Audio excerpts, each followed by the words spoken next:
plus the cat's dead. I think we're streaming now. Okay. I see. We I see- downsized to a chicken this year. We're Did you? streaming- Yeah. Yep, we're live. We're Okay, streaming now. We're Remember, gonna- I need a buffer. A little bit of time, which I never quite get right, but we'll, All you have to do is say, and mute is off. and mute is off.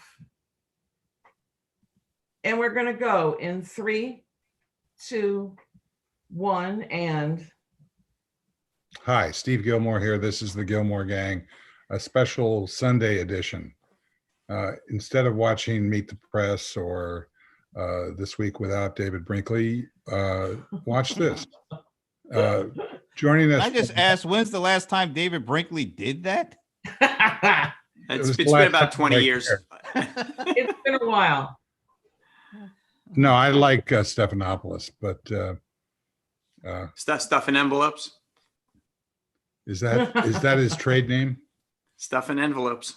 I've I seen think that. in I've these seen that, in but not for a these while. days of political correctness, that qualifies as a racist anti-Greek comment.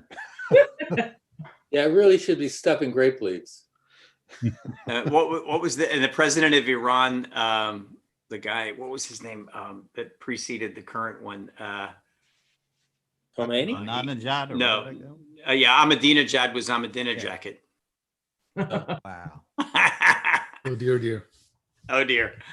So the jokester from wherever the hell you are is in London. It's Frank Radis. Hello, Steve. Hello, gangsters. It's a pleasure to be here this fine Sunday evening. For me. No. anyway. Yes? No? Okay, a little Yes. longer.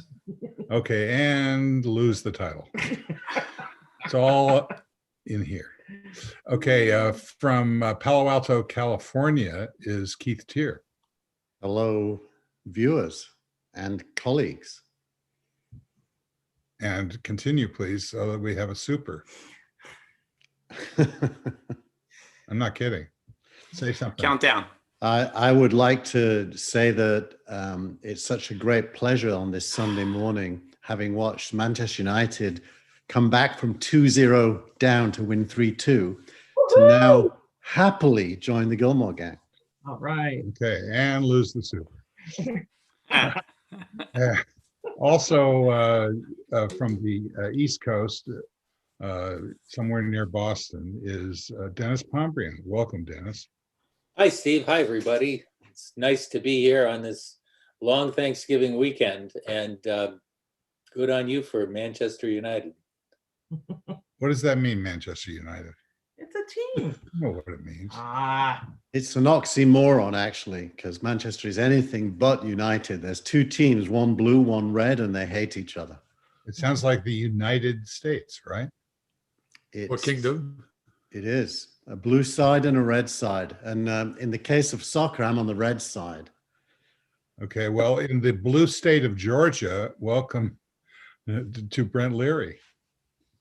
I'd like to welcome the viewer who's watching this right now. And what do you have to say to him? Or Hey, stick around. Enjoy yourself. Okay, well, we're going to make you count on that. And then last but certainly not least, from the state of Seattle is Michael Markman. How do you do? The location image is correct. The weather is a bit optimistic. It's been foggy, but it's lifting now. It was dense fog that rolled in last night and stayed around till late morning. Ooh. And still a bit foggy. But you're out of the hospital. I thought it was safe to come out. Yes. And what gave you that idea? I think people are starting to ignore the orange menace. All right. Well, let's. Well, Hey. actually, that did not happen here yesterday in central London when I guess thousands of people, anti-maskers, had a demonstration that actually got testy. I guess that's a good word, right, Keith? It was Yep. it was testy, and it was embarrassing. I felt like I was in America. No, there was actually, I hate to admit this, but some of my friends were on that march. They are, there's a woman called Claire Fox, who's now a Dame. She joined the House of Lords, and she's a former political collaborator of mine. And she was on BBC Question Time on Saturday night. And they basically are making the point that it is totally anti-democratic to force people to lock down despite the facts of their local area. They're not kind of crazy anti-maskers, but they're against total lockdown, which is kind of interesting because Dr. Fauci was this morning as well. Yeah, he seems to have backed off, hasn't he? It's interesting too, because here I follow the numbers every morning and post them every day, and it seems to me that there was a decided drop in the deaths from COVID yesterday, meaning today's numbers, and there's been a downward curve, it seems to me, on cases. And I can, non-scientifically, Dennis, you correct me if I'm wrong, but I can attribute that to some stringent rule following. That so I guess I'm sitting here going, hey, you know what? Let's follow the rules, and maybe it'll help, because not following the rules hasn't. I don't want to pee on your Wheaties, but Okay. Yeah. CDC announced before the holiday that a lot of states weren't going to be reporting this weekend, and so it would give us an artificial looking drop, but it's not real. I'm talking about the UK. Those are the numbers that I was talking about. So Did everybody report? That's another thing. Did I hear right today that there was some testing wasn't really happening as strongly and as much as it should be? Is that really the case in the US right now? Or is that just in certain areas? Everything I in heard the that- US is certain areas. I heard Yeah. that 20 states weren't going to. We've got a very lumpy soup in the United States. There actually hasn't been enough testing in 49 states. Dennis, what did you say? I mean, I'm sorry, Brent, I couldn't hear you. Oh, I just said I read somewhere on CNN.com or somewhere that 20 states hadn't reported lately. Okay, so now we've got the P on your Wheaties counterpoint. Okay, excellent. Why? But is there a case against a total circuit breaker lockdown? And what would be the case against that? Because just logically, you would think if the virus was denied transmission for 4 weeks, it would have died. The case is the economic cost, and the ability of large numbers of people not having the resources to cope with a circuit breaker lockdown. Well, the other case against that is that Trump's still president, so he won't allow it. So He's busy. it's He's busy collaborating with the Israelis. Yeah. This is a man-made problem. If you go back to the first half of the year, we had a pretty stringent lockdown. Everybody was talking about flattening the curve so that we didn't overwhelm the healthcare system. And Congress pushed a couple of $1 trillion into the economy, and everything worked. That money evaporated, and there are lots of people who aren't getting checks now who have to go out. And it seems like there are people who are making it impossible to pass new legislation and to get more money into the economy, which is exacerbating the social problem and causing, nobody's even talking about flattening the curve anymore. It's causing us to overwhelm our healthcare system. This is a solvable problem. It's about a $3 trillion problem based on CARES Act 2 that the House passed and that the Senate won't look at. I agree. I think it's incredibly unconscionable for the Republican Senate to just block the money, because you could have a circuit breaker if you send people checks. Sure. Do you That's think a that hard- there's a reason that it could be that people are saying, oh, you know what, we're right around the corner from this distribution of a vaccine. We hold out for a little bit longer and we'll be okay. I don't want to make some excuse for somebody, but I suppose that could be one train of thought. Well, but they had the same thought Not in when August. we were 2 months away from a vaccine, when we were 6 months away from the vaccine. It's Yeah. it's ideologically driven, and Yeah. you know, the vaccine will not instantly appear in everybody's arms. There's going to be a curve in rolling it out. So we have a few months ahead of us. Well, didn't the president say in his remarks recently that it would be next week or the week after when it would be available, start becoming available? I kid. Yeah, To the cabinet. I mean, you know, I mean, start becoming I haven't heard available. that. I haven't heard there's even a plan. There seems to be some genesis of a plan here in the UK. You know, first responders or frontline, elderly, and then it starts to trickle down. But I haven't heard anything yet. Correct me if I'm wrong. That there's a plan that has been made public in the United States. Well, there was there are report priorities. There are 2 priorities hours ago. in the Biden plan. And there are also now revised priorities in the CDC plan. They've dropped older people back in the queue. They're going for first responders and then people in nursing facilities before they go to general old folks. To give you a more precise answer, there was a piece on MSNBC 2 hours ago that said that Pfizer will be applying for emergency use authorization for its vaccine on the 10th, and it will take 24 to 48 hours to get approval. And they're going to start shipping vaccine shortly thereafter, 13th or 14th. And then Moderna, about a week later, is going to go through the same thing. So shots could be in arms before Christmas. Yes, Now. some. I mean, there is a substantial supply because they've been producing all during the testing regime, but it's not instantaneous. It's a ramp. No, there's lag time. There's definitely lag time. There's at least 2 weeks after you get the shot, and then there's who knows how long to ramp up the economy to get people spending money again. And you need, And then there's a second month shot. you Yeah, need a that's what I was going to say. second shot, That yeah. second shot a month later, and how does it get distributed? If the 2 Senate candidates, Republicans in Georgia, never mind. Yes. No, they're reviving Yeah. the carrier pigeon program from World War I. And Brent, you found that funny? I chuckled a bit. Yes, that's Okay, good.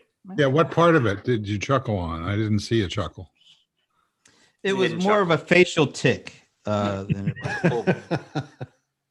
No, you know, I'm down here. I can't even turn the TV on because it's every commercial. I mean, it's like every commercial now, outside of like the national ones.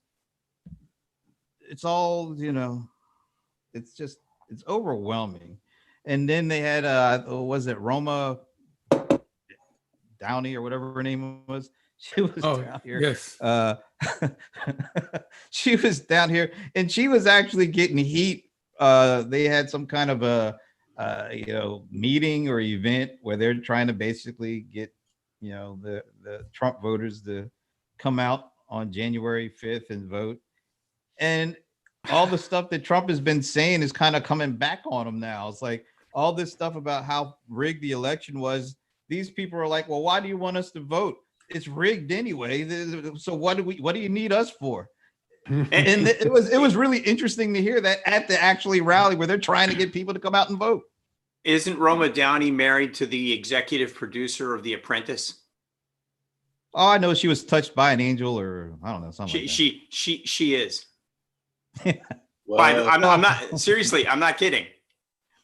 It's very efficient. Ask the question and then answer it. So Exactly. Sorry. yeah, Well, because nobody had the answer, and so I thought, I'd throw it out there. it's a public service. Yes, it is. it's a rhetorical question. Yes.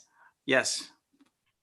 Well, George is which of the commercials have been the best though, Brent? Well, I have to admit, I have gotten quite a chuckle out of the return of Reverend Wright. I mean, I have not seen so much of Reverend Wright since 2008. Let's tell you like that. So like all the Kelly Loeffler videos, it's like that. It's so funny. It's not God bless America. It's God. I mean, it's like every other commercial I'm seeing Reverend Wright all of a sudden. It's truly amazing. so can you Do you remind think those have any? Do those serve the purpose for which they're intended? I Do they don't think move- so, but move it anybody? makes me laugh. I mean, it's like, oh yeah, that was fun. I mean, I don't know. I have no Well, idea. We're not the target audience, of course, but I don't think I'm the target for that one, but it's it is what it is. They don't have a lot to play with here, folks. I mean, when you have to go back to Reverend Wright from 2008, I mean, he's a preacher, a Warnock, so there's a lot of video on preachers because they're every Saturday or Sunday morning they're on a TV, talking. So it's amazing how they get these little pieces. Like you can tell they're only taking like a quarter of the overall thing he was talking about, because it'll say something like, and we need to open up all the prisons, and then that's all he said. and then they go to he's a radical, and then they'll say, and I also think that they should do this, but there's a little bit more after it. It's so cut so thin you can barely get the last word out before it's cut. So I don't know. I just find this stuff amusing at this point. Editing. Is anybody making anything out of the financial shenanigans, which we had discussed a couple of weeks ago anyway? It seems to me that would have been a great target. Well, Steve's best candidate ever, John Ossoff, is too busy kind of talking about, he's like trying to pull the Obama Beto O'Rourke kind of, I'm too above this. I think he's not being effective at all. I think he needs to be, get down in the, this is the South, man. We don't go for all the platitudes down here. You gotta walk around with cowboy boots on, maybe chewing a little tobacco and, saying things that only have 2 syllables. You don't want 3 syllable words in there, or syllabic or whatever. And this guy is like, I don't know. He's just, he's not doing the greatest job of trying to win this thing. It just feels like he's trying to do a playbook that may work nationally, but this is Georgia still. Yeah, we turned blue, but whatever. That was barely blue. It's not like it's permanently blue. You better step it up, man, because all this, let's all come together. Yeah, that does not work here. I'm just saying, it doesn't work here. He needs help. Oh, darn. Keith was on the phone. I was going to ask him a question. Now he's back. That was my 14-year-old waking up at 11:38 a.m. Good time to wake up. Yeah. Yeah. Wish I could do that. How about Nowadays, it's like 6:30 in the morning. Boom, I'm wide awake. Brent, how about personal contact? Have you been approached by the ground game? Well, first of all, I stay away from all personal contact right now, so nobody Well, coming to my door. So Might get social shot, distance. so. Well, I'm very social distancing. Nobody's coming in my door. That's yes, the whole- but any letters, postcards, texts? Yeah, actually, let's see. I did get a postcard recently, and I was like, why are they sending me a postcard? But no, text. Oh my God, I'm surprised I haven't got one since we've been talking. I'm sure we'll get one before I'm done here. Text. Live from Atlanta. The minute-by-minute analysis of Brent's mail delivery. Let me just play you. There was one that's like, so Brent, go and check the front door, see if there's anything else. let me see if I can even post up one of these. This guys live here. streaming thing, it's just unbelievably amazing. Let's see if I could post one of these things I've gotten. I'd post it. Oops, there's my football playing right there. Let me turn that down. And we can talk about that Washington football team, which I have the hardest time calling them that. Check out this text I got yesterday. First of all, well, hi, Brenton. So first of all, they have no clue as to who I am. Nobody calls me that except my mom. Is that a real name, Brenton? Yeah, that's my full name. Like I said, only okay. my mom calls me that when I've done something bad. So hi, Brenton. I'm Joe with Glow, Vote, and Inside Jokes. I don't know what the hell that is. What the hell is Glow, Vote, and Inside Jokes? Glow is Gorgeous Ladies of Wrestling, as far as I know. That's the only Glow I really know. But anyway, I'm Joe with Glow, Vote, and Inside Jokes, and the New Georgia Project Action Fund. We're texting today because we made history on November 3rd, and now all eyes are on Georgia. Do you feel like those in power discounted the power of our votes during the general election? That's the tweet. What am I supposed to answer that? I mean, what are these people saying this stuff for? It's just getting ridiculous. Listen, and by the way, GPAF. That's like, if you did the Kellogg's Cornflakes ad version of that, it was Kellogg's Cornflakes are awesome. They're yellow and crispy, and there's lots of them in a packet, and you can buy it at your local supermarket, and it'll change your breakfast experience. It's like, wow, I got to go and buy some. That would not make me buy any. Exactly. I'm sorry, I would not. So yeah, these tweets are getting. I mean, these texts are getting more ridiculous by the minute. So which candidate was that text for? It didn't even say. I couldn't even tell you if this is for Republicans or Democrats. That's I'm going, what? I couldn't tell you a thing about this. It's just ridiculous. Wow. Well, there's a serious lack of marketing talent in the South, Brent. We know that. Wow. I don't know. Wow. Nice job. Oh, Pretty jeez. overgeneralization, but okay, Allow me to say I had nothing to do with what Keith just said to those colleagues of mine who actually are in Atlanta right now. And by the way, thanks to that one viewer from the South. I think you just turned him off there, Keith. Actually, that one viewer that started out watching us is from London, and she's an MBE. So watch out what you have to say. Now, MBE, wasn't it? I saw in my Beatles feed that George Harrison turned down an OBE because he was miffed over Ringo being a knight. Yeah. It wasn't Ringo, actually. It was. What's the difference? Well, it might have been. Paul. So what is an OBE anyway? An Order of the British Empire, which is kind of like the Medal of Honor that presidents give to people here. Order of the British Empire given by the Queen for services to, if you use her full title, I think it's something like Her Royal Majesty Imperial something or other. It's recognition by imperialism that you helped it. Dennis, what did you say? I was just trying to complete the title. It had like Empress, Queen of this and that, and the last part was Defender of the Faith, wasn't it? I think so. And then there are other levels from knighthood to OBE and isn't there a CBE or something in there too? Yeah, that's a lesser. There's OBE, CBE. There's knighthoods. If you're a woman, it's a damehood. That's what my friend Claire Fox got. MBE. Not bad for a Trotskyist. She's a dame in the House of Lords now. And the fact that the empire is pretty much completely deprecated hasn't lessened the value of that honor? Well, clearly, Michael, you have to watch The Crown's latest season where you get to learn about the Commonwealth. I have watched it, and I do know about the Commonwealth. Spoiler alert. It's not the Order of the British Commonwealth.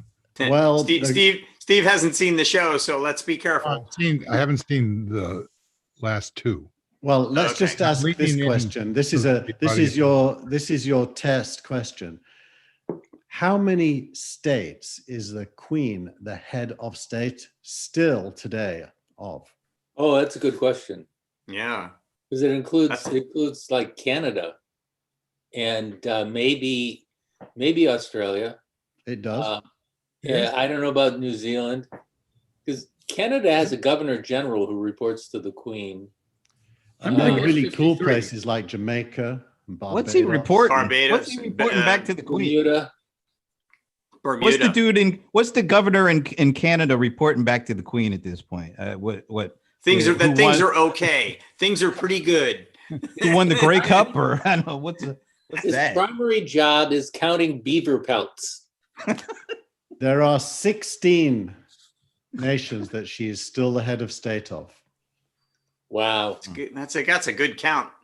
Well, see, I had guessed higher, but What was it at its peak?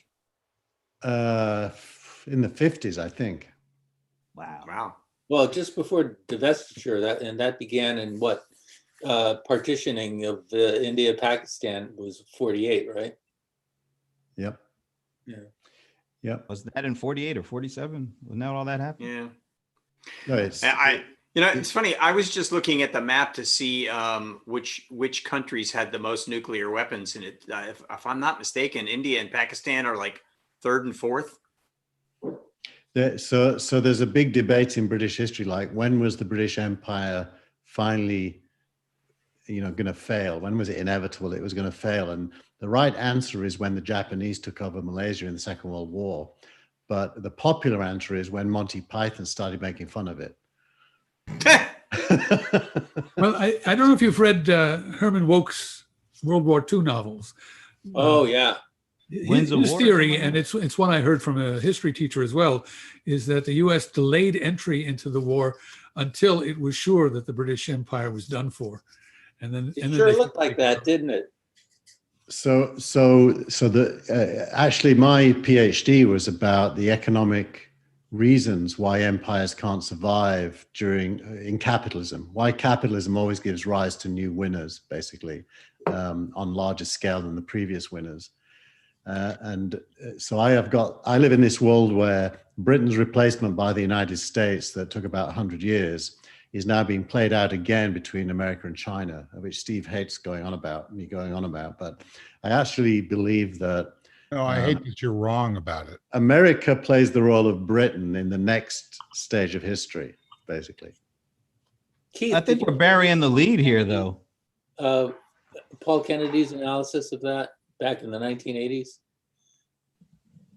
There's been a few books that write about this from the point of view of go back to the Roman Empire, but there's a specific thing to do with capitalism, which is capitalism's good at innovation, and innovation leads to productivity, which leads to low prices, which means that people who innovated last can't compete with people who innovate next. Where does the switch over between someone like Trump and someone like Biden play in that formula? Well, there's layers. Economics is kind of the base layer, and then you've got politics, and then you've got civil society, and they all go at different speeds and relate to each other in different ways. So you can't really predict politics. It's completely unpredictable, but you can predict economics. What you can't predict is how politics reacts to economics or how society reacts to politics and economics. That's where it gets murky. So if you think of Trump as, at least in part, produced by the failure of the political class to save the American dream, which was an economic problem, that probably would be too direct. It isn't as simple as that, but there's some truth in it. And if you think of Biden as a reaction against the extremes to which Trump went, but still having to deal with the same set of problems at the economic level, that's probably accurate as well, but too simplistic. So the constant is the politics is a variable, and society's reaction to politics is even more of a variable. Well, so China's ability to handle better the virus puts them in a much stronger position in that sort of philosophy, I imagine.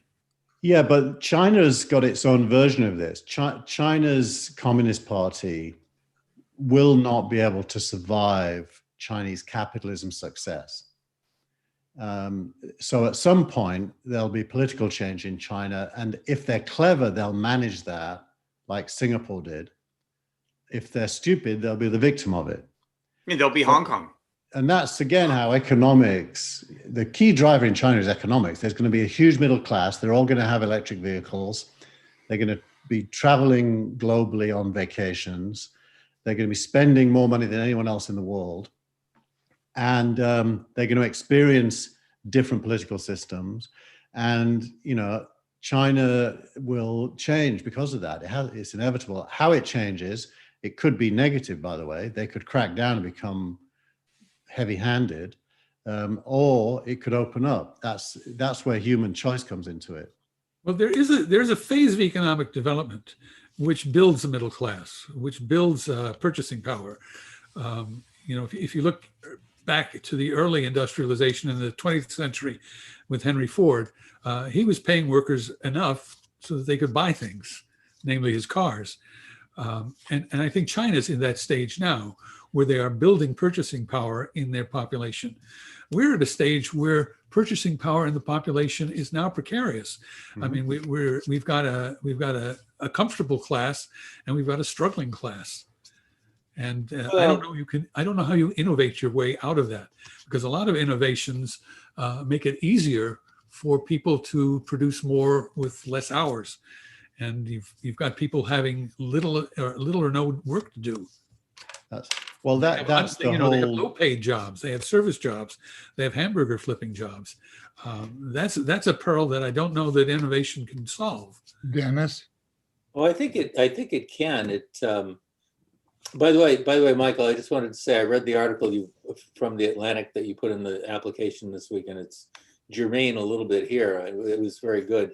But getting back to the innovation part of it, in my study, I look at economic K waves, and I see this cyclical boom and bust thing happening, and the middle class gets built when disruptive innovation needs to be built out and distributed, diffused throughout the economy. So roads need to get built, fiber optic cable needs to get laid, computers have to be built and distributed, et cetera. And in every one of those situations, you have about a 30-year, 25 to 30-year pulse where you build a middle class, and then economics takes over again and looks for ways to economize and make greater efficiencies. And that's when you end up with a lot of people flipping burgers.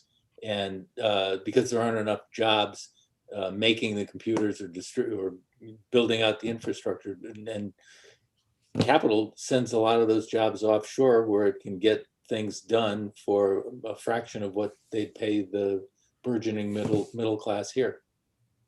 I see us at the beginning of another iteration of this cycle where all things sustainability oriented are going to drive the build out of a new infrastructure, which includes not only electric vehicles, but new ways of generating electricity, and especially new ways of providing fresh water. Fresh water is the thing that we don't talk about, and it's the most perilous issue that's before us, even more than nuclear weapons. Isn't that something that Musk and Gates are focusing on? Water? Water. There are a lot of efforts underway now. I get a Google alert every day from about water projects around the world, and it's really quite impressive. A lot of people don't realize that the United States is third in the world at desalinization. We just, within the last couple of years, opened a desalinization plant in Carlsbad, California, generating, Keith, you live near there. Is that about 50 million gallons of water per day for the greater San Diego area? Something like that. Huge amount. The other countries that do a lot of desalinization are like Saudi Arabia and somebody else, but we need to do a lot more of that. In fact, beyond desalinization, we need to build a water grid in the country that's the counterpart of the electric grid. So is that a focus of sustainability? Absolutely. It's also a great way to generate a lot of jobs that drive people into the middle class. Would there be a way, are people thinking about creating energy from desalinization? So desalinate water, water motion creates movement through hydroelectric dams, power comes out of that? Well, I would think desalinization is a power drain, yeah, not a power generator. yeah, it's endothermic. But the good news is that there's a technology that's already commercially available that's not being used much yet, that uses heat from below the Earth's crust to drive electric generation. There's a company up in Sonoma Valley that's got 13 generating stations generating about 750 megawatts, serving San Francisco and surrounding areas. Does Greenland does some of that, don't they? Greenland does a lot. Iceland. Iceland, yeah. Yeah, Iceland's I mean, entire system. I'm sorry. I was saying Iceland's entire electricity generation is generated that way, and it's free for citizens. Hawaii too. Well, I don't know if it's free, but all these places that sit on top of volcanoes can basically generate all the electricity they want. And most of the Rocky Mountain area is suitable for this kind of generation. They estimate there's about 2,000 or 3,000 times the amount of electricity or energy under the Rocky Mountains to produce electricity than you would likely need. So that's the Yosemite.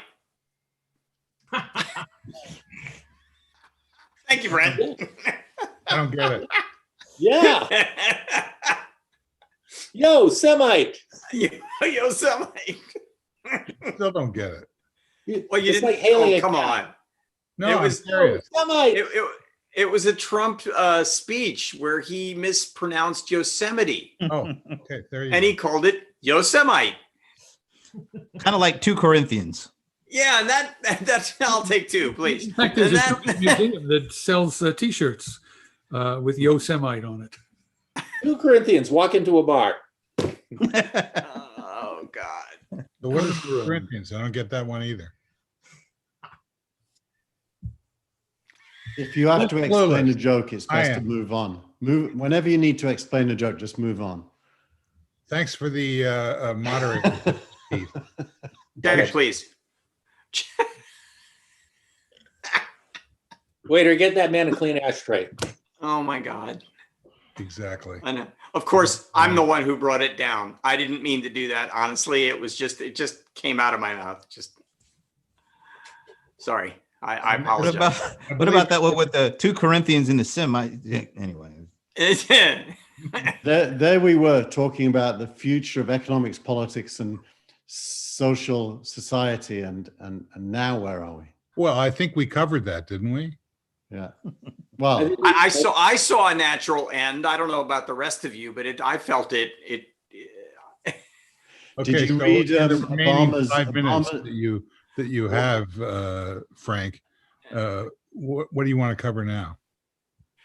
The Magic Washington football team play. before we do that, I just okay. wanted to point out that Obama's new biography, the 3rd one, he discloses that the way he got girlfriends in college was by speaking knowledgeably about Marx and Marcuse. Herbert Marcuse. And me and my wife were watching it, and I commented to her that I used the whole of the Frankfurt School in my efforts to find girlfriends. And how did that go? Pretty well, actually. Yeah, Let's he's not married. talk about that. I just Fred Hayek. Yep. Oh, yeah. Included. Yeah. I was that's life. I was really happy to purchase the Obama book on audiobooks because it's voiced by him.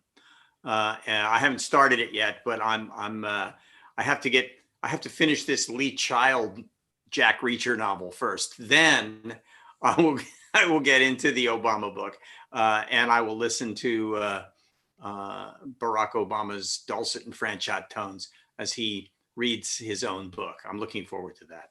Hey, my I'm mom, sure my mom is it's a loving it. lot more soothing than listening to Hillary Clinton read her book. I hear You know, I you. was I was surprised by how well Mueller did reading his book. It was okay. It was good. I mean, I you know, a lot of times because I listen now so much more than I read, which I hate to admit, but hey, I just did. And because you know, when I'm walking around in London, or I'm on when I'm on the tube, as I occasionally do get on the tube, I listen. And it's also much easier for me to exercise while I'm listening to something like that, because exercise to me is horrible and boring. And the next thing I know, I've gotten through 8 chapters of something, and oh my God, I just did an hour's worth of weightlifting. So it's Wow. it's actually been a really good thing. And you know, and I got to say, there's hardly any kind of book that you can't listen to that some good voice person can't make interesting. I'm talking about histories and technology and you know, dramas, comedies, you know, just about anything. I haven't heard any kind of book that couldn't be, well, if it's well written or well read, be made interesting. And I've found this to be just one of the great things of our generation. Hot from our analysis of mail in Atlanta, we now move to exercise in London. And I find it very, I meant to say this, Brent, I found it very interesting that the mail is getting through so well in Atlanta right now. And it's, you know, so what happened to this? Hey, let's screw up the postal service. It sounds to me like it's exactly the opposite that's happening down there. And I thought your other point, which was interesting, was, you know, why should I vote if the voting is so screwed up? I think there's some couple of odd things at play down there. I don't know about the mail thing because I ordered some stuff, you know, some Rams paraphernalia. It takes a couple of weeks to get here. I don't know. I'm not buying that. Although my vote did count. So you got to balance the two off, you know. It takes a little longer to get my stuff. Vote gets counted. I can live with that. How do you know All that right. the vote was counted? Because there's a website, and I don't know if this is nationwide or not, but you can go. There's a website that we can use. It's Ballot Tracks, Yeah. and you can go and put in your information, and it will tell you, you know, where things are in the process. Like if you have asked for a ballot to be sent, the ballot has been sent, your vote has been received, your vote has been approved, all that kind of stuff. So We the have it only, in Washington as well. It's it- it's a web tracker. the only Is that a national thing? Well, the it only- has to be done state by state because elections are conducted by states. Yeah. But I think almost every state has the equivalent. There is one here in So California. it's you know, it's like looking at shipping trackers. Your Yeah, it really is. Your package has been shipped. Your package is in transit. Your package is in your city. Your package is out for delivery. They do the same thing with votes. Yeah, your package was delivered and then you go to look for it and it's not there. That happened to me last week. Pissed me off. Anyway. It was delivered. That's They it. just didn't say where, you know. Yeah, no, it was delivered to someone in the office sitting at the reception desk. I haven't been to my office in 8 months.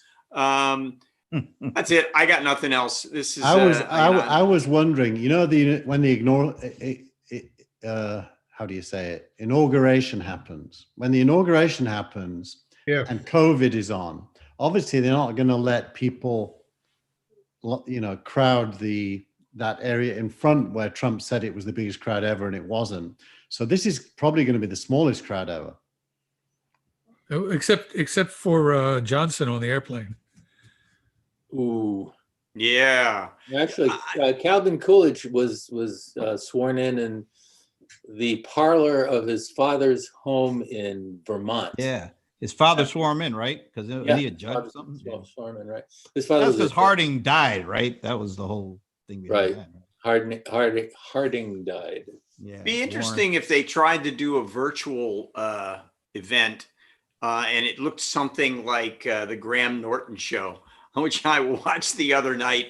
It had 5 or 6 pages of 150 or 200 Zoom in audience members, and then they kept sliding them by each time. And he made the comment of, "Oh, look at that! They're sliding by another 150 people." And when they clapped, all of the audio was on. Either that or they faked the clapping sounds, and it sounded like he had a studio audience. I mean, you guys, I imagine you could probably do that with 1 million people.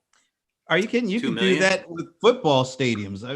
Most of these stadiums, there's nobody in them, but if you didn't know any better, you would think, I mean, it sounds exactly like a regular game, but there's hardly anybody there. So this is a good segue, if Steve allows me, to talk about the tech that's underlying that, because in the history of streaming, it's a one-way technology. So you can watch a stream, and because it's one way, it doesn't matter if there's a delay. So if you're a minute behind in a game, the worst thing that can happen is you get an alert saying there was a goal when you're still watching before the goal.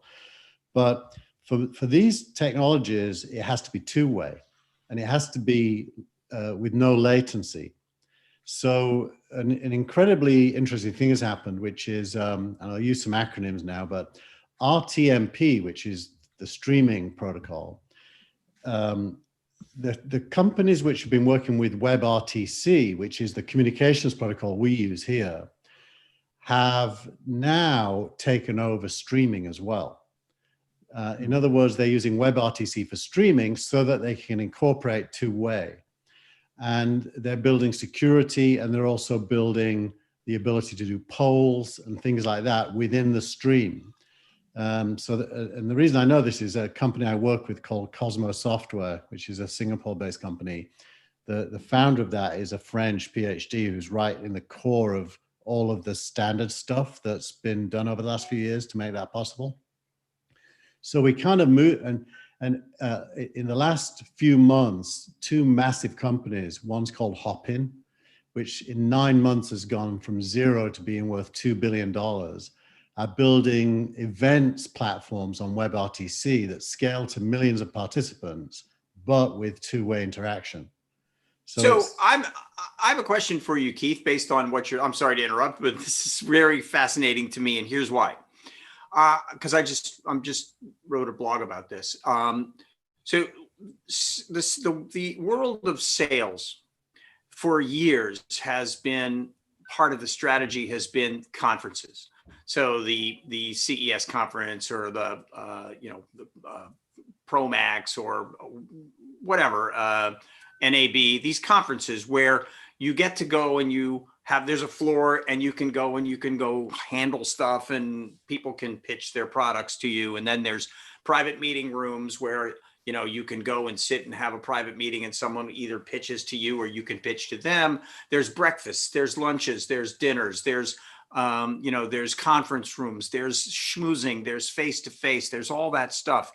It's been my experience so far, anyway, that the conference part of these kinds of live events has been fairly well worked out in the virtual world, but that the sales part, that stuff that requires more than just, hey, I'm going to go sit and listen to a bunch of people do a panel, or I'm going to sit in a large room and listen to somebody give a speech like a TED Talk.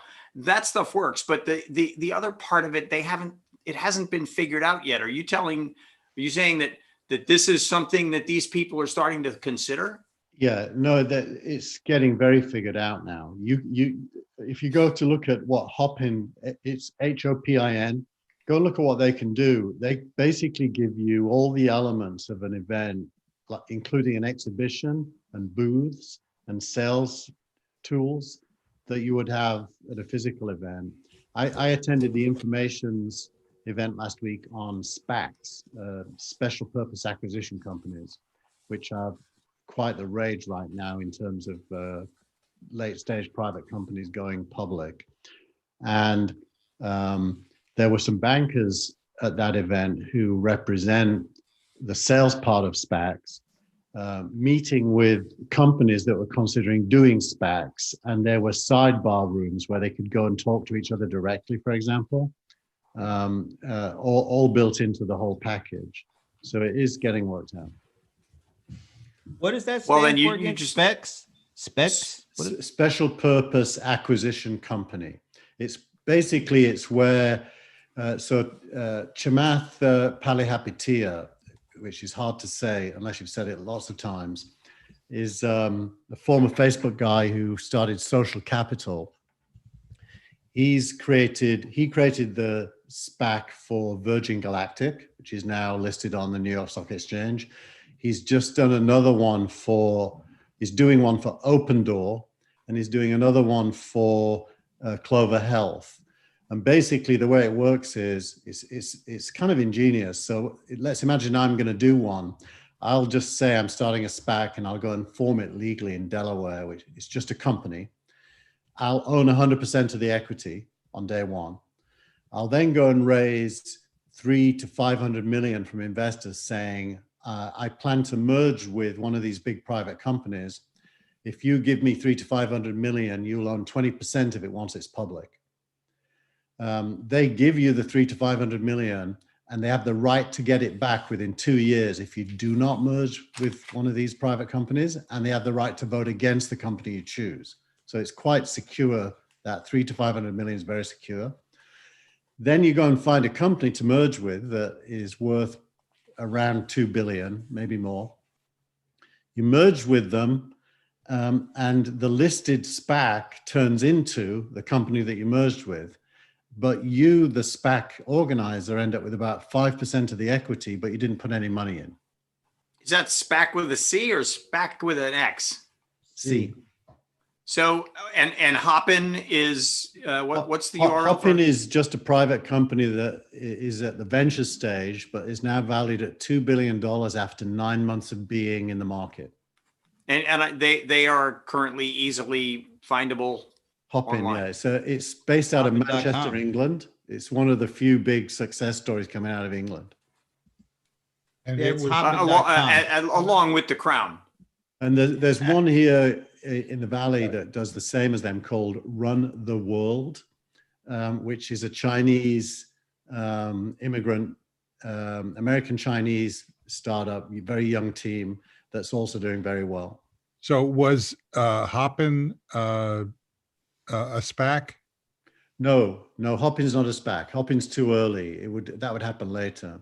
SPACs are for companies that can show, between now and 2025, getting to somewhere between 300 and 500 million in revenue.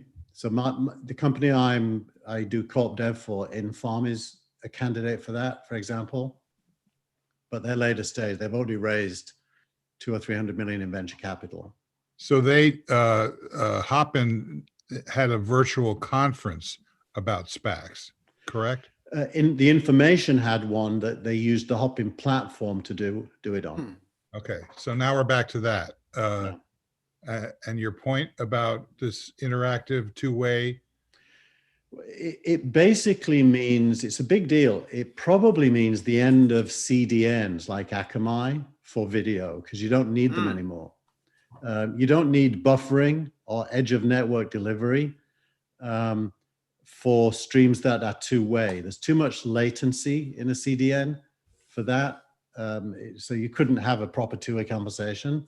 So this new world of video is going to create a new generation of network services that do real-time two-way scaled video, like in football stadiums, for example.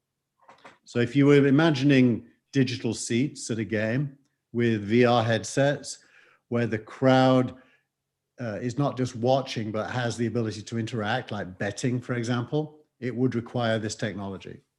So I had actually posited that some of the things that would need to be done in order to make the sales part of any kind of an interactive conference work would have to be some kind of leveraging of VR and AR. Yeah. Is that Actually, part of? It works just as well in 2D, to be honest. I think AR and VR just make it appear more natural, but they don't change the fundamental technical challenges. AR and VR are actually quite easy on the network because they're usually all the graphics libraries are stored on the devices and messages are being delivered across the network to trigger things on the devices. So what I was thinking about in terms of AR would be demonstration of product. Yeah, demonstration of product is a good example of that. It depends what the product is, whether it's physical or not, of course, but yeah. So what I'm hearing here is that you're suggesting that a technology that rests on top of a two-way protocol is what is going to turn out to be a driver for disruption of the industry.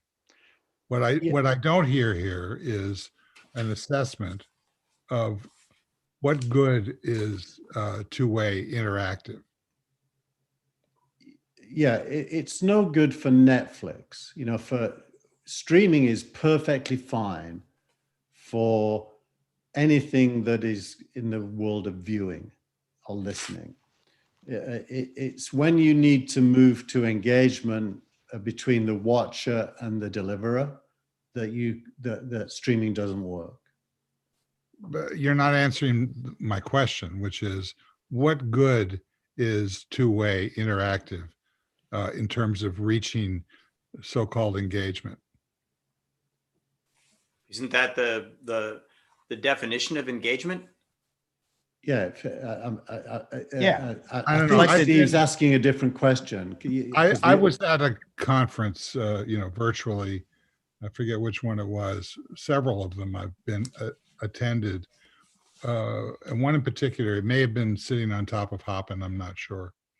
And it might have been Ray Wong's conference. Nah, he's using something else. But yeah, Okay, I know but where you're going. the basic scenario is that there was a window that supported streaming a la what we're doing and what Brent does quite a bit of. And there was no two-way interactivity there.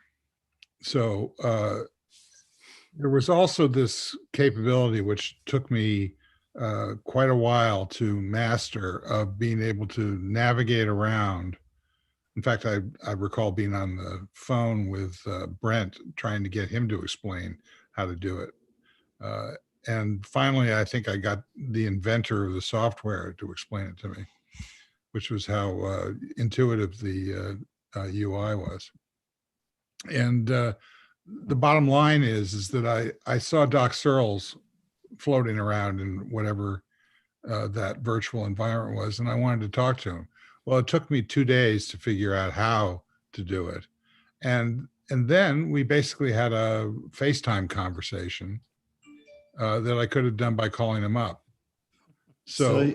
what I'm saying is that, you're talking about the value proposition of a conference and essentially virtualizing the hallway conversation or the water cooler conversation, which is at the heart of, at least in the Valley and in the technology arena, is the heart of why those conferences are successful, because essentially they allow people to get together as peers and also people who are aspiring to understand stuff, being able to actually approach and interact with people. That's the value proposition.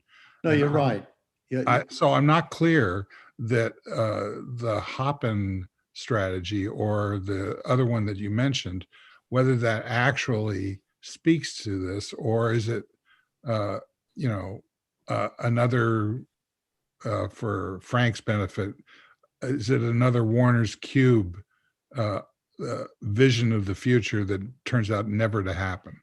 I think it's different to that. It's I would characterize it as being very similar to the nanosecond before Uber came into existence, when all of the things Uber does already existed, but separately. There were already private hire cars, there was already maps and tracking, there was already online payment through mobile, but no one had put it all together and made Uber yet. And so in this world, there's already communications two-way, there's already streaming, there's already chat that can sit alongside streaming to create a separate channel, if you like, with the stream that lets you talk. Watch parties are a bit like that. So my watch party right now on Facebook for this Gilmore Gang show, there's comments, and I can real-time comment with anyone watching. And they're watching a stream, but the chat is two-way. So there's all these separate components. What Hopin and Run the World and others are doing is they're creating protocols which integrate them into single experiences that software developers can now write on top of. Okay, but I want to go back to what Michael and Dennis were talking about tangentially in terms of how capital formation or the building of the middle class to be able to have an experience which allows them to aggregate together and create the economy that needs to support these things. That's what I'm not hearing about here. And I'm inarticulate in the way that I'm trying to tie the two together. But Dennis or Michael, do you see what I'm trying to get at here? Well, there's a whole level of interaction that is very hard to put into an algorithm. There's a great deal of random interaction that happens at a trade show or an event that has to do, as you said, with hallway conversations, with milling, with wandering, with catching people's attention. There are also other kinds of things that happen at trade shows and events that you can put into algorithms. I mean, you make appointments for presentations. You have conferences to write contracts, or to make contacts to follow up later. Lots of things can go into this kind of algorithm. There's also a je ne sais quoi. But when you create a new environment, a new kind of je ne sais quoi will manifest itself as people figure out ways to exploit it and hack it.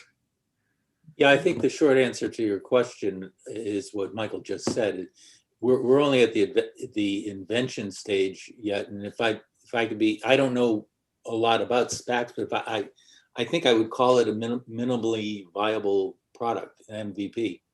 And it's only when the market takes an MVP and says, oh, well, we can do this with it, or we can do that with it, that it becomes commercial and it starts,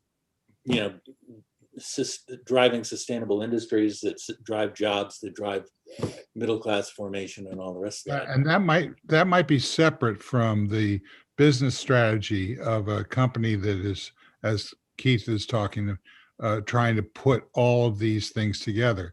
There's this whole other dynamic that's at play constantly, which is how are the big vendors like Apple and Android, et cetera, how are they, flexing their muscles because of the ubiquity of their hardware to be able to, Amazon as well. How are they going to create experiences that people just enjoy using? And out of that comes it's like the @ mention or the retweet or the hashtag, these user inventions that turn out to be dominant in the phase of these architectures that actually takes off. So it's interesting, the guy I'm working with is called Alexandre Gouliard. He's part of the standards committee at the W3C, but he's also, his company Millicast, I put the link in, and Cosmos Software, those are his companies. They consult, for example, with Google. And so the key technology that let Google do its streaming game service comes from this, because the streaming game service has to be both a stream and interactive, and there can't be latency, because if you press the trigger, the gun has to shoot right away.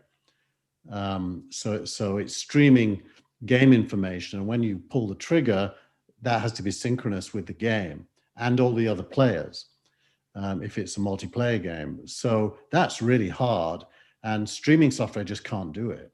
So so this stuff has been created for use cases initially in gaming, actually, But it goes beyond gaming. So Airbnb have a company town hall, and this guy's software is built in there. And the town hall, they've created a stadium-like interface that holds 5,000 people and a stage. And the CEO stands on the stage to give his all hands talk, and hands can go up around the stadium, and you zoom in and you see the person's name and you hear their voice. And it's 5,000 people, you know, which is a lot. Or are they avatars? They're avatars, but that's a choice. It could be little circles with real life faces as well. So a moderator Which one has is to that? recognize them. They put their hand up. I mean, how is it? That's done visually through the software. Is that Millicast or Cosmo software? Cosmo is the libraries, and Millicast is a service that you can build on top of to build stuff yourself. So how do people like me that don't play games, except this one, how do we get into that stream and create and join groups that end up with some viral power? So the Clubhouse, which we've talked about in the gang before, is an example of a service that leverages two-way audio in their case, at scale though, very large scale. So an example I'll give you here, it's a real example. NBC built a cloud switcher using Millicast. So NBC and Amazon Prime had the contract to do the US beach volleyball competition a couple of months ago, and they couldn't do it because of COVID the way they normally did it.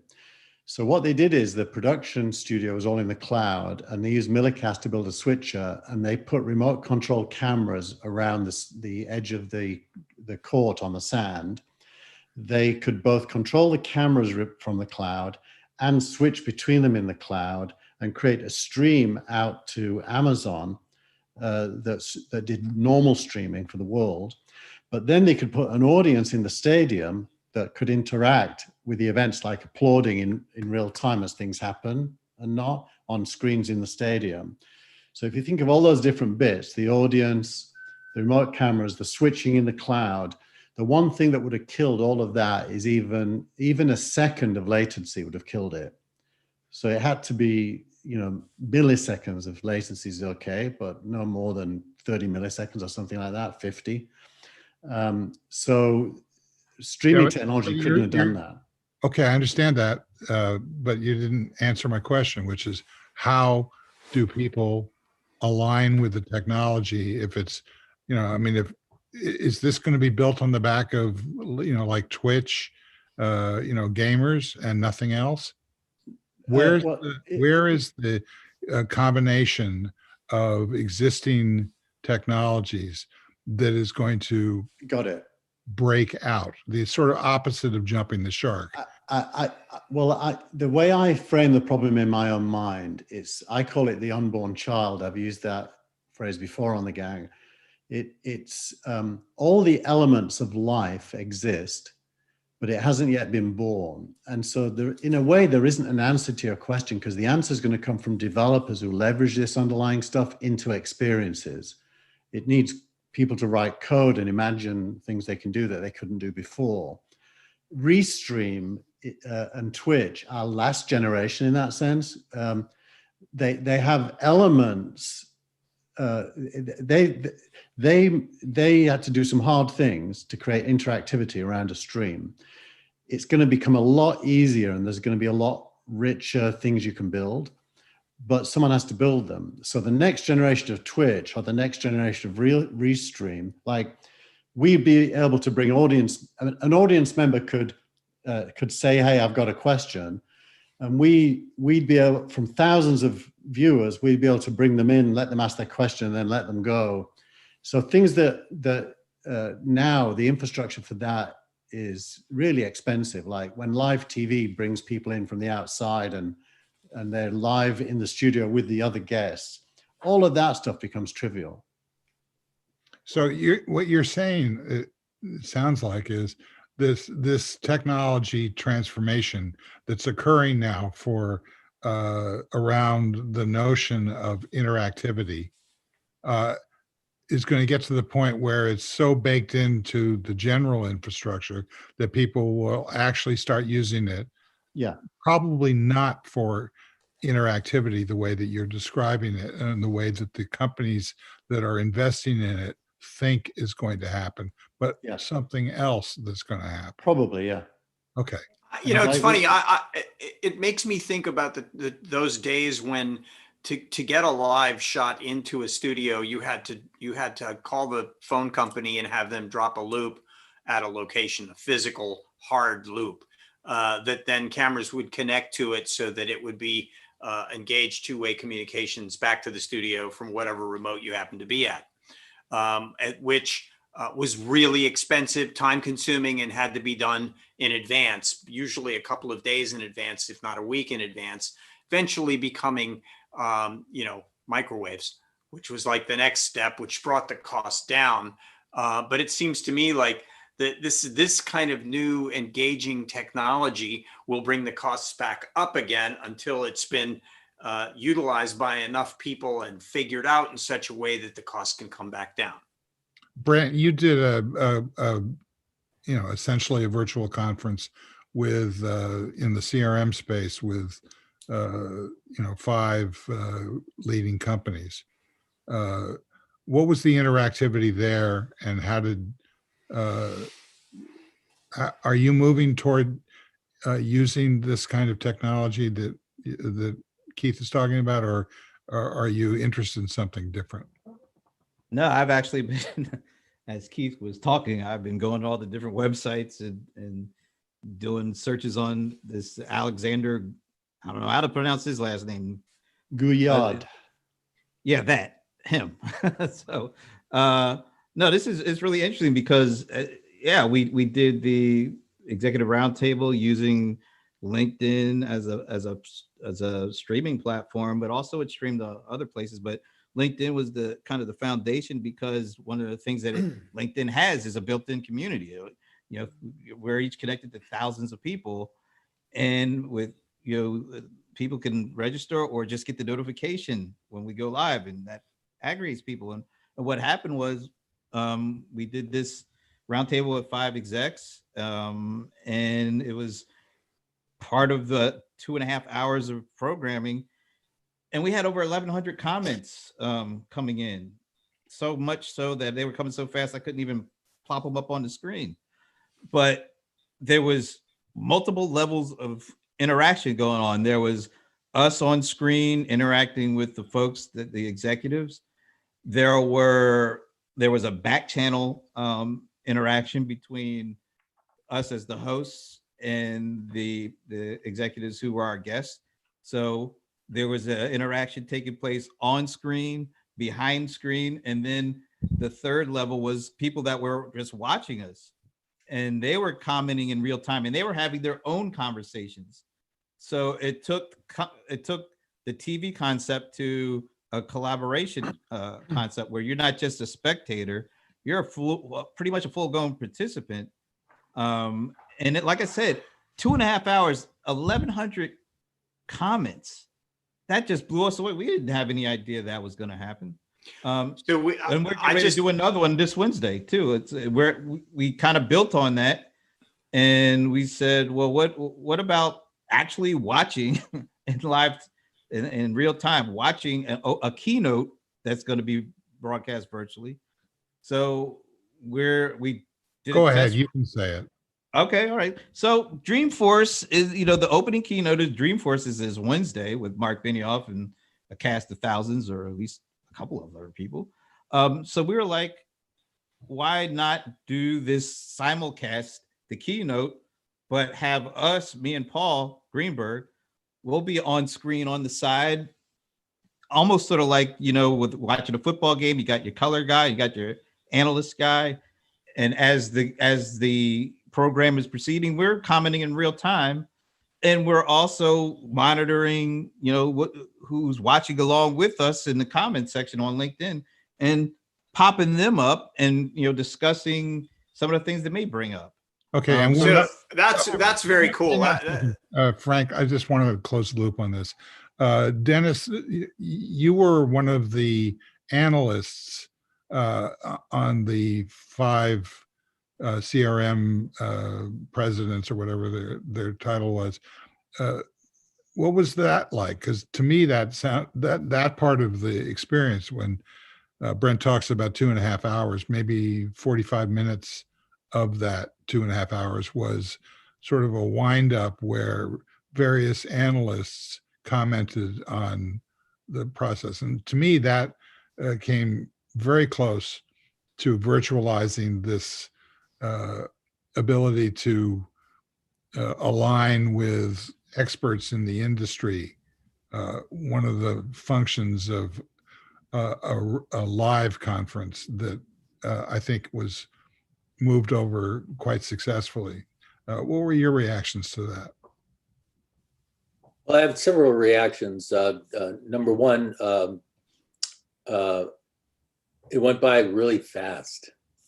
As a person who creates content, you know, I'm used to writing things and having things go that quickly is really interesting. You have to be succinct. I would say that not just because Brent's here, but you guys got to find a way to monetize this. You know, I'd like to monetize my participation. Of course, I would do anything for Paul and Brent for no pay. I'm not concerned about that. But it's all very eye-opening. I have to tell you, as a person who does market research and writes about it, all of this is more than I want to know. I'm happy to get on camera and talk to folks about what I know, but I don't want to be responsible for plugging all the wires together. Right, but that's the key. That's the key. Is these guys that I'm mentioning? They're really just building the underlying, plugging the wires together stuff, so that the next generation can be created. So they're doing what Uber did. They put it all together, and it's then and Uber being the next generation. I just did one with a group called the Global Entrepreneurship Global Entrepreneurship Network, which is a network of 180 entrepreneur groups around the world. And one of the early speeches was Richard Branson and people from the White House, and there were ministers from around the world who were involved in entrepreneurships in their countries. And I did 2 events where I spoke for an hour with an executive from 2 different companies about how their journey into entrepreneurship and what they do with their companies and how it can interface with an entrepreneur and how they could use their platforms. All that worked great. And there were thousands of interactions that I was completely unable, as the person who was moderating those interactions with those executives, completely unable to take advantage of. Every once in a while, I could look up and say, "Hey, Joan from Dubai just said blah blah blah," and try and get a reaction to that. But it never felt like I was able to bring enough of that into it to make it worthwhile. But that to me is, going back to my original premise when I started this beginning of this, was that's part of the conference part of it, but the trade show part of it is what I think we have an issue with. And it sounds to me, Keith, like hop in and run the world, or trying to figure that out. Yeah, I don't know if you're familiar with Discord, the app called Discord. So just to use the example of today, I watched the Manchester United game streaming from the UK on Sky Sports. I had the Discord channel for a community group called the United Stand, which has about 1 million members. And they also had the YouTube channel for the United Stand. And this guy was just as Brent was just describing, this guy was commentating on the game as it was happening. And I was watching, there was a free kick, And the guy from YouTube said, "Oh, he scored." And that was like 30 seconds before I saw him score. So it pissed me off. That's where the latency in a stream can impact the possibility of community collaboration and shared experience. Well, I think Because sports and gaming is a special case. Most things don't have to be that real time. Yeah, no, exactly. A movie, it doesn't matter unless you're all watching together. Then it does. But a movie doesn't matter. I mean, you see a version of this on Twitter when people in different time zones start talking about what just happened on TV, and other people say, "No, don't, not yet, please." Yeah. So imagine if there was such a thing as like in a studio, every device has a time code, and there's a time code generator, and they're all synced to the same time code. So things like that can't happen. Well, in the cloud, we don't have shared time code.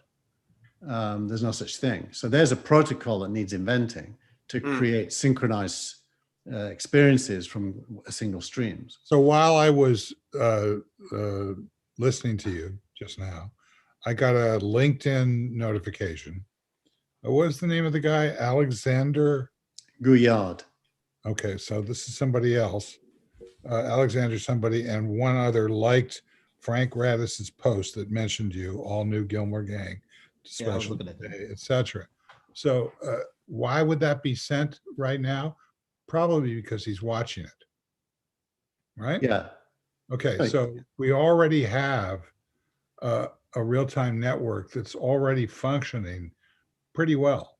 It isn't real time, Steve. It's only because you're using the word real time loosely. In a strict sense, it isn't real time. There's seconds and sometimes 30 seconds of delay between all the different elements. Yeah, of course. I understand your technical perspective. What I'm saying is that the notion of real time, from my perspective, is whatever comes to me in my time. Yeah, So but that's like. Hang on a second. Hang on. Right. What we're, Frank is in London. It's what time is it there? 8:39. 8:42. Okay. Keith, you and Michael and I are on the West Coast, so we're in so-called real time, and Dennis and I believe Atlanta for Brent are on the same time zone, correct? Yes. Yep. Okay. Right. So that kind of is the structure that someone was alluding to earlier about Twitter. Michael was, about how Twitter basically rolls over from Europe, London, etc., in the early morning to the East Coast, and then from the East Coast to the West Coast, and then it recycles. That notification stream, whether or not it's the latency is 30 seconds or 11 hours, the way that I experience it is real time. So what I'm hearing you say is all to do with how excellent what we've already got is, which I agree with. But it's a bit like when, I can't remember who said it, but somebody said no one will ever need more than 64K. And at the time, 64K was awesome. 640. Now you could say no one will ever need more than 30 seconds of latency. No one's going to need milliseconds, but actually there's many, many use cases where you do need to get it down to milliseconds. And before now, you couldn't do that at scale. You could do it for 6 people like here, or even you can actually go up to a couple of hundred people with an experience like we've got here, but you can't go to a couple of million. Yeah, the issue isn't really real time, it's synchronicity. Synchronicity, yeah. But Great that album. tends to require real time if your source is, if the core media is time sensitive, then everything has to synchronize with that. Do you agree with that, Dennis? Yeah, I do. So in other words, synchronicity is what? Synchronicity isn't just getting it to be real time for you, it's getting it to be real time in 2 directions. so that nobody The key word that Keith used earlier was latency latencycycycycycy. has that. For many things, latency doesn't matter. For some things, it does. If everything has the same latency, it's synchronous. Yeah. But if it's a sports game where somebody scores and Twitter is ahead of whatever that latency is, you know, you get the goal scored before you see it. The spoiler problem. Yes, you've mentioned that several times. I would point out, however, that the perceived latency or lack of latency of, for example, starting with landlines going up to the satellite, there was a delay that is masked by the algorithms of the technology. This is also true with Skype when it was popular. And for example, this call, there's a lot of latency reduction, if you will. It's not about whether or not there's a delay. It's about what it feels like. We're having a conversation which feels like it's real. It feels like it's. Yeah, but that's hard to do. The point, Steve, is that's relatively easy to do now. You know, I was the CEO of Santa Cruz Networks back in 2003-04 when we tried to do this, and we could just do it for up to about 200 people. We could do it. We had to manage each of the 200 streams independently, so that if somebody had bad bandwidth, they got the audio but not the video very well. You could just about do it. Now it's really a lot easier to do because the codecs have got better and the networks got better. So Hardware is better too. Yeah.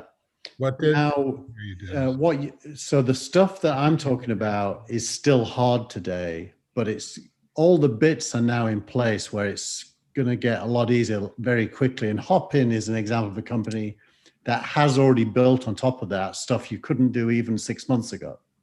Well, it seems to me that from this conversation, if I were running the technology division of some media company, why would I ever care about using a satellite ever again?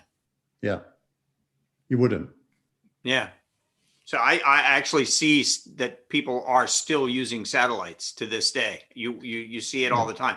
Not as much as you would have seen it maybe 6 months ago or a year ago, but you talk. It's funny, you talk about delays and how we used to hide the delay in the delay of taking the shot before that person spoke, because it took more time for the person asking the question to get the question to the person on the other end of the satellite before that person heard it and then started answering. Yeah. So you'd make a graphic design or something that felt like the world was spinning and it zoomed in on that person, and then you took them and it didn't feel like there was latency, but there was. Yeah, you see that all the time now, that satellite is now the worst way to bring someone into the studio. The internet's better than satellite. And one of Millicast's biggest customers, I'm just wondering whether I'm giving anything away here, but I don't think I am, is NBC Universal. And the reason they are is they're working on real-time delivery of media with interaction. So imagine American Idol, where the voting can happen simultaneously with a show. Right, but which they're trying to do anyway, but without that technology. I mean, look, if you think about it, even before that, the old 800, 900 phone numbers that you would call would be the way to do any kind of sort of real-time polling and surveying. Yeah. But how do you connect continents if you're not using satellites? I mean, the internet is carried by satellite, isn't it? Between continents? No, mostly not. It's mostly carried by fiber these days. Well, my local cable head end is probably receiving its signal from satellite still. Well, I haven't driven out there to check it. People understand the latency. In fact, these days it's only, because everybody's on a cell phone, there's a latency of maybe as much as 2 seconds that is masked by the way that it's feel. Delayed. Yeah. Yes, correct. So if you come across a connection which is very high bandwidth, like a FiOS connection, like you have, Keith, or something like that, that sounds unnatural now. we're so used to the delay being built in to the feeling of this conversation. We couldn't have this conversation today, not just because of the lack of latency or perceived latency, but because we accept. I mean, half the time when Dennis jumps in and says something, because of the AGC algorithm, I can't hear it. Also because of my AGC is fading. But we accept a certain degree of incompetence on the part of the technology as normal. But let's just rewind to the use case that got us started on this whole path, which was creating a virtual stadium where there's a sporting event happening and there is a distant crowd that's responding to it. That's a use case where you just want to get the latency out so that the cheers come in response to the play. Yeah, or you synthesize the response to the play and nobody knows the difference. Which is happening right now. Yeah. That's what Brent's watching. Not this conversation. Yes, exactly. All right. I think Hey, I'm good until the 10 minutes because the Rams are about to come on. So okay, yeah, and then things get serious, right? yeah, exactly. All the Twitchers are going to move off. All right. I don't. So wait a minute. I just got this interesting notification from CNN. Donald Trump admits it's hard to get the Supreme Court as legal options dwindle. There you go. What a shame. And that's why I'm out of the hospital room.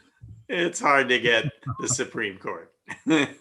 Well, maybe you want to go back. The Bill de Blasio just reversed himself and is reopening schools in elementary schools. Yeah. For the Yeah. youngsters. For young kids. Yeah. All right. Because young kids can't get it. Okay. Well, they're expendable. Yeah. Like old people. I can't wait for January 5th. Me neither, by the way. Yeah. Yeah. What? January 5th is the for Republicans, January 6th. I can't wait till then. Schadenfreude. Don't say that down here. Is my friend. All right, Keith. Any last thoughts? I think Dennis, you're good. Frank, yes, I'm okay. good. That's it. Okay. Wait a minute, I'm not good. This has been fascinating. So this is what happens after I drop off at the 55 minutes. Yeah. Yes. Exactly. We go for another hour. Good to know this on Friday, but you would have been gone to your game or your show. No, we took off Friday, so yeah. So you got to do what the audience do. Go to t.me/Gilmore Gang, and then go to TechCrunch and watch the on-demand version that you weren't in. Speaking of TechCrunch, don't think I've seen anything posted from the last show yet. There, Steve. No. Yeah, it's coming down your virtual wire any second now. Oh. Ah. I just little yeah, it's a day off. So I have to say that this entire last hour completely blew the blog I was writing out of the water. It's like I got to start from scratch now, and I hope that I can mention you, Keith, and you, Dennis, as two people who are much smarter than I about some of the things you said, because I those things, much of which was new to me. And I think I'd like to add that, especially Hop In and Run the World and Millicast and Cosmos Software, at least a mention of those things for people to go and do some experimenting or some research on them themselves, rather than me trying to get deep into it. Those were some fascinating things. I really appreciate that stuff. And people should. Is the public included on your Dreamforce watch party? Brent? anybody can check it out. Yeah.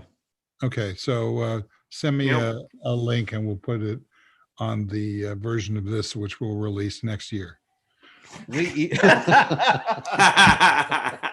Very good. Okay, I want to thank our producer and director, Tina Chase Gilmore. Thank you, guys.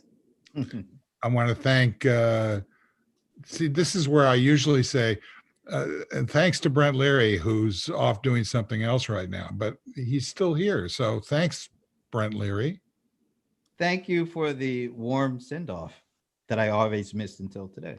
For his persistence. Yeah, we say some good stuff about you, my friend.